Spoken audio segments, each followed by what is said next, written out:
सपने हम सब देखते हैं। कुछ लोग उनको पूरा कर पाते हैं और कुछ लोग उन सपनों को पूरा नहीं कर पाते। जो पूरा कर पाते हैं वो इस कठिन रास्ते को पार कर लेते हैं, लेकिन जिनके सपने अधूरे रह जाते हैं वो हमेशा यही सोचते रह जाते हैं कि हमने ऐसा क्या किया होता हमारे सपने पूरे हो गए होते। कई बार सपना अधूरा रहने पर लोग ये भी सोच लेते हैं कि ज़रूरी तो नहीं हर सपना पूरा ही हो, कुछ सपने अधूरे रहने के लिए ही होते हैं। परंतु सच में बात ये नहीं है। अगर आप सपने देखते हैं तो उनको पूरा करने का जज्बा भी आपके अंदर होता है।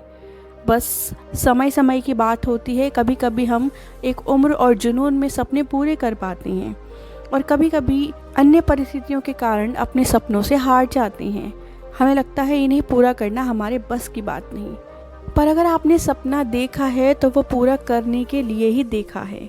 इसी तरह कैसे एक लड़का सही स्थिति न होते हुए भी सभी स्थितियों को अपने अनुरूप बनाकर कैसे अपने सपनों को पूरा करता है, उसकी कहानी को सुनेंगे। यह कहानी जिस किताब की है उसका नाम है द अल्केमिस्ट। नमस्कार दोस्तों, आपका स्वागत है मेरे चैनल यूनिवर्स ऑफ बुक्स में। इस चैनल को इतना प्यार देने के लिए आपका बहुत बहुत धन्यवाद। हर बार की तरह इस बार भी यही कहना चाहूँगी, वीडियोस पसंद आती है तो लाइक कीजिए, कमेंट कीजिए, चैनल को सब्सक्राइब कीजिए। एक क्रिएटर का मोटिवेशन बढ़ाने के लिए बस इतना ही काफ़ी है। शुरू करते हैं। सैंटियागो नाम का एक लड़का जो भेड़ें चराता था, वो स्पेन के शहर एंडालूसिया में रहता था। उसको घूमने फिरने का और दुनिया देखने का शौक था, तो उसके पिता ने उसको सलाह दी, ये काम दो ही तरह के लोग कर सकते हैं, एक जिनके पास बहुत पैसा है और दूसरा जो लोग भेड़ें चराते हैं। सैंटियागो अपने शौक को पूरा करना चाहता था, तो उसने भेड़ें चराने का काम चूज़ किया। सैंटियागो को इससे दो फायदे होते थे। एक तो वह अपने घूमने फिरने का शौक पूरा कर लेता था, दूसरा भेड़ों की ऊन बेचकर कुछ पैसे कमा लेता था।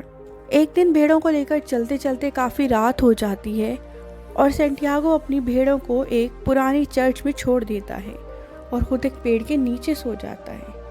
अचानक ही रात को उठता है और देखता है उसको जो सपना पहले भी आ रहा था वो आज भी आया है।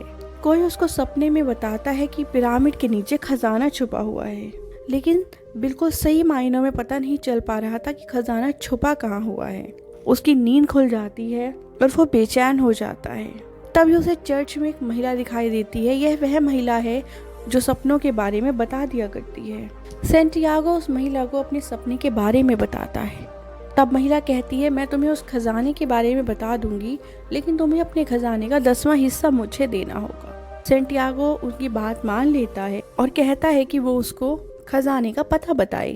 महिला बताती है कि इजिप्ट के पिरामिड में उसको जाना पड़ेगा, उसको उसका खजाना वहीं मिलेगा। सैंटियागो महिला से कहता है, मुझे ये नहीं पता कि मैं इजिप्ट कैसे पहुंच पाऊंगा, और अगर मैं नहीं पहुंच पाया तो क्या होगा।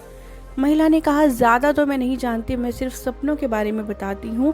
अगर तुम्हें अपना यह सपना पूरा नहीं कर पाओ तो मुझे खजाने का 10वां हिस्सा मत देना। महिला वहाँ से चली जाती है, लेकिन सैंटियागो उदास हो जाता है। इसी उधेड़-बुन में वह एक किताब खरीदता है और उसको पढ़ने लगता है। वह कोई मोटी किताब इसलिए भी खरीदता था ताकि आराम करते हुए उसको वह तकिए की तरह यूज़ कर सके। तभी वह किताब पढ़ रहा होता है और एक बूढ़ा उसके पास आता है। सैंटियागो को ये अच्छा नहीं लगता। फिर बूढ़ा व्यक्ति सैंटियागो से पूछता है कि वो कौन सी किताब पढ़ रहा है। सैंटियागो चिढ़कर दूसरी तरफ चला जाता है, लेकिन तभी उसको यह बात याद आ जाती है कि बड़ों का आदर करना चाहिए। वह वापस आकर बताता है कि वह कौन सी किताब पढ़ रहा है। धीरे धीरे वो बातें करने लगते हैं और सैंटियागो उनसे पूछता है, बताइए इस संसार का सबसे बड़ा झूठ क्या है। और वो बूढ़ा व्यक्ति बताता है कि हमें लगता है जो भी हमारे आसपास हो रहा है उस पर हमारा कोई नियंत्रण नहीं है, उसकी हमारी कोई जिम्मेदारी भी नहीं है। जहाँ किस्मत हमें लेकर चलने लगती है, जो हमारे लिए प्लान करती है, हम उसी रास्ते पर चलने लगते हैं। किस्मत के भरोसे पड़े रहते हैं, खुद से कुछ पाने की कोशिश ही नहीं करती। यही संसार का सबसे बड़ा झूठ है, किस्मत के भरोसे रहना और अपने सपनों को किस्मत के भरोसे छोड़ देना कि अगर मिला तो मिला, नहीं तो कोई बात नहीं। यही संसार का सबसे बड़ा झूठ है। सैंटियागो को बूढ़े की बातें अच्छी लगती हैं, वो कुछ और बातें भी करती हैं। तभी वो बूढ़ा व्यक्ति सैंटियागो को कहता है कि वह खजाने का पता बता सकता है। सैंटियागो पूछता है कि वह बूढ़ा व्यक्ति कौन है, और वो बूढ़ा व्यक्ति बताता है कि मैं सलेम का राजा हूँ, मुझे घूमने फिरने का बहुत शौक है, अगर तुम अपनी भेड़ों का 10वां हिस्सा मुझे दोगे तो मैं तुम्हें खजाने के बारे में बताऊंगा। सेंटियागो को यह सोचकर हैरानी होती है कि एक राजा मेरे जैसे चरवाहे से बात क्यों कर रहा है। वह राजा से यह बात पूछता भी है तो राजा कहते हैं, तुम यहाँ अपनी किस्मत की वजह से आए हो। तुम्हारी किस्मत चाहती है कि तुम्हें खजाना मिले और उसके लिए रास्ता तैयार कर रही है। सेंटियागो को उस समय समझ नहीं आता कि राजा किस तरह की बात कर रहा है। राजा बोलता है कि जब हमारी उम्र बहुत कम होती है उस समय हम जोश से भरे हुए होते हैं। हमें लगता है हम किसी भी चीज़ को हासिल कर लेते हैं, परंतु समय बीतते बीतते हमारी इच्छा शक्ति मरने लगती है। हमें लगता है जो चीज़ हासिल हो गई तो ठीक है, वरना कोई बात नहीं। उस चीज़ को पाने की कोई इच्छा नहीं रह जाती। तब हमें विश्वास होने लगता है कि हर सपने को पूरा करना मुमकिन नहीं है, लेकिन हमें अपनी किस्मत पर भरोसा होना चाहिए। यह बात बिल्कुल सच है कि जब हम किसी चीज़ को दिल से चाहते हैं तो पूरी कायनात उसे हमें मिलाने में हमारी मदद करती है। सेंटियागो सोचता है, बात तो सही कह रही हैं, लेकिन मैं अपनी भेड़ें इनको कैसे दे सकता हूँ। और सेंटियागो राजा को यह ऑफर करते हैं कि भेड़ों के बजाय वो खजाने का 10वां हिस्सा ले ले। तब राजा कहते हैं, जो चीज़ तुम्हारे पास अभी है ही नहीं, अगर उसको देने का वादा करोगे तो कभी अपने लक्ष्य तक पहुँच ही नहीं पाओगे। तुम कल पर टालते रहोगे। जो चीज़ तुम्हारे पास है उसे देने का वादा करो। जब तुम उसको देते हो तो तुम्हें लगता है तुमने अपने सपनों को पाने के लिए पहला कदम चुन लिया है। लड़का भेड़ों का 10वां हिस्सा राजा को देता है और पूछता है, मुझे खजाना कहाँ मिलेगा। राजा ने भी कहा, तुम्हें इजिप्ट के पिरामिड्स के पास जाना होगा। सेंटियागो को पूरा विश्वास हो गया था कि 2 लोगों ने मुझे इजिप्ट जाने के बारे में कहा है, मतलब खजाना वहीं मिलेगा। सेंटियागो उन पैसों से अफ्रीका जाने की टिकट खरीदता है और तैयार होता है।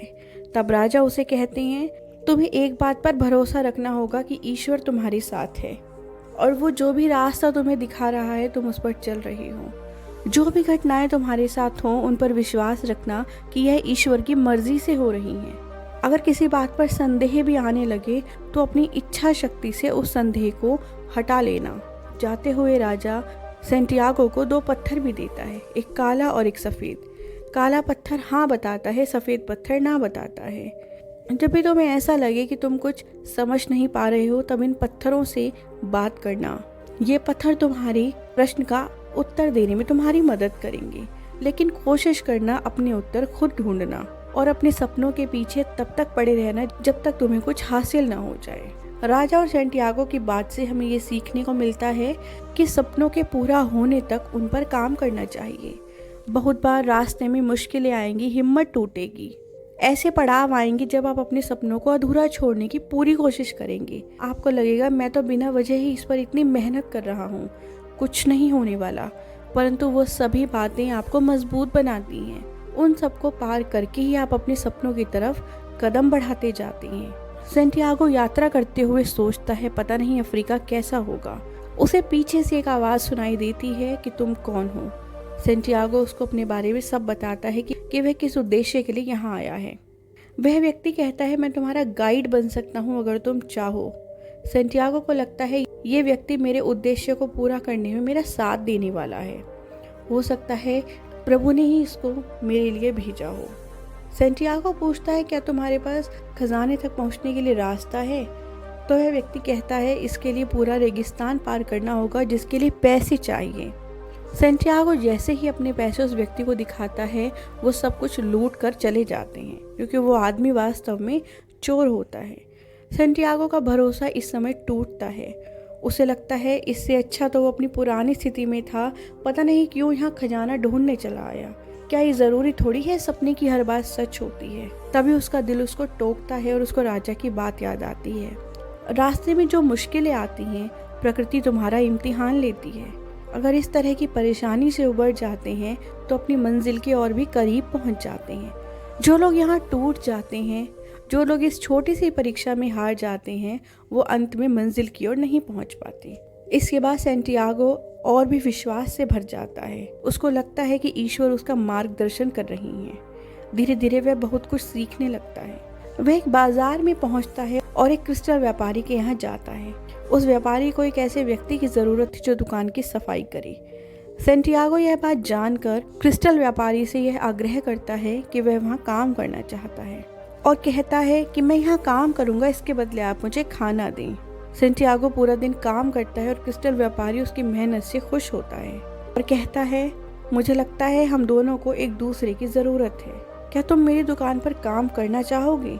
सेंटियागो कहता है, मैं सिर्फ आज रात तक ही काम कर पाऊंगा, इसके बदले तुम इजिप्ट जाने के पैसे देना। क्रिस्टल व्यापारी ने कहा, तुम पूरे साल भर भी काम करोगे तो भी इजिप्ट जाने के पैसे नहीं जुटा पाओगे, तुम्हें कुछ और पैसे उधार लेने होंगे। तब सेंटियागो सोचता है, दुकान पर काम करके वापस जाने लायक पैसे जुटा लेता हूँ। सेंटियागो उस क्रिस्टल व्यापारी को उसके बिजनेस बढ़ाने में मदद करता है। वह उसको यह आइडिया देता है, क्यों ना हम क्रिस्टल में चाय बेचें, लोग चाय भी पियेंगे और हमारे क्रिस्टल भी खरीदेंगे। क्रिस्टल व्यापारी को यह आइडिया पसंद आता है और वो इस पर काम करते हैं। कई लोग ऊपर तक चाय पीने आने लगते हैं। क्रिस्टल की खरीद बढ़ती जाती है। एक साल के अंदर ही वो बहुत अमीर हो जाते हैं और सेंटियागो इतना पैसा इकट्ठा कर लेता है कि वो गांव चला जाए। लेकिन सेंटियागो को उस समय एक बात याद आती है। राजा ने उसे कहा था, सपने पूरे करने के लिए होते हैं, अधूरा छोड़ने के लिए नहीं। वो फिर से सोचता है इजिप्ट जाया जाए। इजिप्ट जाने वाले लोगों के ग्रुप में शामिल हो जाता है। उसी ग्रुप में सेंटियागो को एक अंग्रेज व्यक्ति मिलता है जो एक एल्केमिस्ट को ढूंढ रहा था। एल्केमिस्ट वो व्यक्ति होता है जो किसी भी तरह की मेटल को पिघलाकर सोना बना देते हैं। इस तरह की बातें करते हुए वो पूरा ग्रुप एक गांव में पहुंचता है। उस गांव के कबीलों में लड़ाई शुरू हो जाती है और वो आगे नहीं बढ़ पाते। अंग्रेज के साथ ही सेंटियागो एल्केमिस्ट का घर ढूंढने में उसकी मदद करता है। वो गांव में पहुंचते हैं और वहां उसको फातिमा मिलती है। फातिमा और सेंटियागो एक दूसरे को चाहने लगती हैं। फातिमा उनको एल्केमिस्ट का पता भी बता देती है। फातिमा से मिलने के बाद सेंटियागो इजिप्ट नहीं जाना चाहता, वह रोज़ फातिमा से मिलना चाहता है। जैसे ही अंग्रेज एल्केमिस्ट के पास पहुंचता है तो एल्केमिस्ट उसको बोलते हैं, तुमने इतने सालों में खुद से सोना बनाने की कोशिश की? अंग्रेज ने कहा नहीं। तो एल्केमिस्ट कहते हैं, जाओ और कोशिश शुरू करो, क्योंकि अगर तुम किसी चीज़ को बनाना चाहते हो तो तुम्हें कोशिश करनी होगी। अगर इतने साल कोशिश की होती तो तुम्हें खुद सोना बनाना आ गया होता, मेरे पास आने की ज़रूरत ही नहीं होती। हमें भी यह सीखने को मिलता है, करत करत अभ्यास की जड़मति होत सुजान। हमें लगता है हम किसी काम को कर नहीं पाएंगे, परंतु लंबे समय तक प्रयास करना ही नहीं चाहते। हमें लगता है जल्दी से जल्दी कोई हमारे काम को करके दे दे। यदि खुद से प्रयास करेंगे तो थोड़े लंबे समय में ही सही खुद उस काम को करना सीख जाएंगे। अब सेंटियागो फातिमा के साथ जिंदगी बसाना चाहता है। सेंटियागो यह बात फातिमा को बताता है, पर फातिमा उसको सलाह देती है कि उसे अपने सपने को पूरा करना चाहिए। जो लोग हमारे शुभचिंतक होते हैं, हमें प्यार करते हैं, वो हमारे सपनों को पूरा होने में बाधा नहीं बनते। वो हमारे सपनों को पूरा होने में अड़चन नहीं पैदा करते, बल्कि वो चाहते हैं कि हम अपने सपनों को पूरा करें और इसके लिए हमें हिम्मत भी देते हैं। फातिमा कहती है कि वह सेंटियागो का वापसी में इंतज़ार करेगी। इसके बाद एल्केमिस्ट सेंटियागो को बताता है कि मैं तुम्हें खजाने तक ले जाऊंगा। रास्ते में चलते हुए एक जनजाति द्वारा उनको बंधक बना लिया जाता है। एल्केमिस्ट कहता है कि हम कोई जासूस नहीं है, हम तो शिकार करने आए हैं, और जो यह व्यक्ति सेंटियागो है, यह एक शक्तिशाली जादूगर है जो खुद को हवा में बदल सकता है। आदिवासी कहते हैं, यदि इसने अपने आप को हवा में बदलकर दिखा दिया तो हम आपको छोड़ देंगे। समस्या यह है कि सेंटियागो को यह जादू नहीं आता। वह एल्केमिस्ट से कहता है, यह तुमने क्या बोल दिया, मुझे यह सब नहीं आता। एल्केमिस्ट कहता है, सबसे पहले तो तुम मौत और हारने के डर को अपने अंदर से निकाल दो। अपना ध्यान रेगिस्तान में लगाओ। जो भी प्रकृति यहाँ है उनसे प्रार्थना करो कि वह तुम्हें हवा बनने में मदद करे। सेंटियागो प्रकृति से पूछता है और हवा उसकी हवा बनने में मदद करती है। वह रेगिस्तान में एक जगह से दूसरी जगह दिखाई देता है। इस वजह से उस जनजाति के लोग उनको छोड़ देते हैं। एल्केमिस्ट उसको एक सन्यासी के घर ले जाता है और तांबे को सोने में बदल कर दिखाता है। उसके 4 टुकड़े करता है, एक टुकड़ा सेंटियागो को देता है, एक टुकड़ा अपने पास रखता है और 2 सन्यासी को देता है, और कहता है इन 2 टुकड़ों में से एक टुकड़ा सन्यासी रखेंगे और एक टुकड़ा सेंटियागो को मिलेगा जब वह वापस आएगा। एल्केमिस्ट इसके बाद वहां से चला जाता है। सेंटियागो आगे पहुंचता है और पिरामिड के पास पहुंच जाता है और खुदाई शुरू करता है ताकि वह खजाना लेकर वापस जा सके। वहां पर कुछ लोग आते हैं, सोने का टुकड़ा छीनते हैं और उसको मारते हैं। सेंटियागो को मारते हुए वो कहते हैं, हमें पूरा सोना चाहिए। तब सैंटियागो उन्हें बताता है, मेरे पास तो सोना नहीं है, लेकिन मुझे सपना आया था यहाँ कहीं खजाना दबा हुआ है, अगर वो मुझे मिल जाएगा तो मैं तुम्हें वहाँ से सोना दे दूंगा। तभी उनमें से एक व्यक्ति उस पर हंसता है और कहता है, सपने सच नहीं होते। मेरे को भी सपना आया था, स्पेन में एक चर्च है जहाँ चरवाहे अपनी भेड़ों को लेकर आते हैं, वहाँ पर एक पेड़ भी है, उस पेड़ के नीचे सोना दबा हुआ है। पर मैं इतना बेवकूफ़ नहीं हूँ कि मैं इतना बड़ा रेगिस्तान पार करके उस पेड़ को ढूंढने जाऊँ और खुदाई करूँ। ये सपने तो ऐसे ही होते हैं। वो सैंटियागो को छोड़कर चले जाते हैं। तब सैंटियागो को बहुत खुशी होती है, क्योंकि उसे पता चल चुका है असली खजाना कहाँ है। वो तो वहीं है जहाँ वो रहता था, उस चर्च में जहाँ वो आराम करता था। वह वापस अपने गांव पहुंचता है और खजाना निकालता है, और खजाना निकालते हुए सोचता है कि उसको कौन कौन से काम पूरे करने हैं। उसको बूढ़ी औरत को खजाने का 10वां हिस्सा देना है, उसके बाद फातिमा से मिलना है और शादी करनी है। वह सारे काम निपटाकर फातिमा के पास जाता है और उससे शादी कर लेता है और अपने जीवन में सुख से रहने लगता है। इन सब बातों से ये चीज़ तो सिद्ध हो जाती है कि जब हम किसी चीज़ को पाना चाहते हैं तो हर परिस्थिति और प्रकृति हमारी मदद करती है। कई बार रास्ते में अड़चनें आती हैं, परंतु वो अड़चनें हमें कुछ सिखाने के लिए आती हैं, और उन अड़चनों को पार करते हुए अपनी इच्छाओं को पूरा करने की चाहत हमें हारने नहीं देती। जो लोग इन अड़चनों के सामने हारते नहीं हैं, असल में वो ही खजाना प्राप्त करते हैं। कुछ लोगों को लगता है कि किस्मत ऐसा होता है कि जो आप चाहो वो आपके सामने खुद ला कर देगी। ऐसा नहीं होता। जो हम चाहते हैं वो हमें मिल जाएगा, लेकिन उसके लिए प्रयास करना पड़ता है, मेहनत करनी पड़ती है। मेहनत किए बिना तो खाना भी खुद नहीं बनता। इस किताब के लेखक कहते हैं कि उम्र आपके सपनों को पूरा करने में बाधा नहीं डालती। छोटा बच्चा भी अपने सपने पूरे कर सकता है, बड़ा व्यक्ति भी और बूढ़ा व्यक्ति भी। बस आपके मन में अपने आप को लेकर संशय नहीं होना चाहिए। आपको असफलता का डर नहीं होना चाहिए। सफलता मिलने के रास्ते में असफलता तो पहला कदम है। सफलता मिलने से पहले बहुत सी असफलताओं का सामना करना पड़ता है। वो सभी असफलताएं आपको बताती हैं कि आप सफलता के कितने नज़दीक हैं। हमारे जीवन के रिश्ते हमारे लिए बहुत इम्पोर्टेंट होते हैं, और वो रिश्ते तो बहुत ही खास होते हैं जो हमें हमारे सपनों को पूरा करने में मदद करते हैं। हमारे जीवन के महत्वपूर्ण लोगों को हमें अपना साथ देना चाहिए। उनको उनके लक्ष्य से भटकाना नहीं चाहिए, बल्कि उनको लक्ष्य पूरा करने के लिए मोटिवेट करना चाहिए। इस प्रकार यह जादुई कहानी हमें हमारे जीवन के महत्वपूर्ण संदेश सिखा देती है। आपको यह ऑडियो बुक कैसी लगी मुझे कमेंट्स में ज़रूर बताइएगा, और आप कौन सी ऑडियो बुक सुनना चाहते हैं वो भी कमेंट कीजिएगा। आपका बहुत बहुत धन्यवाद।